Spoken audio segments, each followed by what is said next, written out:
L'unité mixte d'intervention rapide et de répression des violences sexuelles faites aux femmes et aux enfants, avec l'appui de la police des Nations Unies, a organisé le 7 avril 2023 à l'intention de plus de 300 élèves du lycée de Fatima une séance de sensibilisation sur la violence basée sur le genre. Cette sensibilisation contribuera à prévenir les actes de violence sexuelle, physique ou psychologique perpétrés dans l'école ou aux alentours, à protéger et à lutter contre les violences sexuelles faites à l'égard des filles et des enfants en milieu scolaire. Depuis longtemps, ces faits ont été ignorés.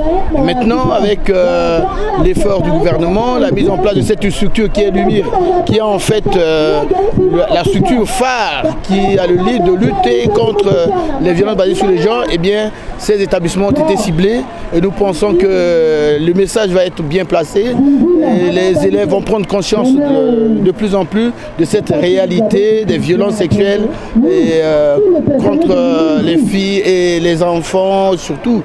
Cette sensibilisation a permis de renforcer la capacité des femmes et des jeunes filles dans les communautés et dans les écoles sur les impacts de violences sexuelles basées sur le genre sur les victimes.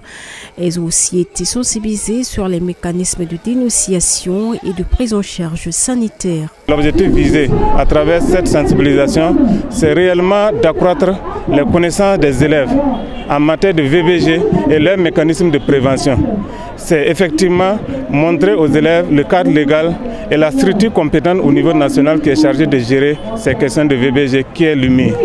Le Mélodie Divine Yikpingo, élève en classe de terminale, livre ses impressions. La violence sexuelle contre les filles, ce n'est pas bon dans la société. On devrait défendre les filles par rapport à cela. Et dans le cas aussi, je suis par exemple une fille et ça m'arrive, je dois courir au niveau du MID pour dénoncer cela. L'UMIR est une unité mixte composée de gendarmes, des policiers et des civils qui s'engagent à lutter contre les violences faites aux femmes et aux enfants. Elle a lancé ses activités depuis juin 2017. La MINUSCA appuie cette structure à travers la colocation avec la police des Nations Unies. Elle a pour tâche la mise en place de mesures préventives contre les violences sexuelles basées sur le genre ainsi que les violations des droits de l'enfant.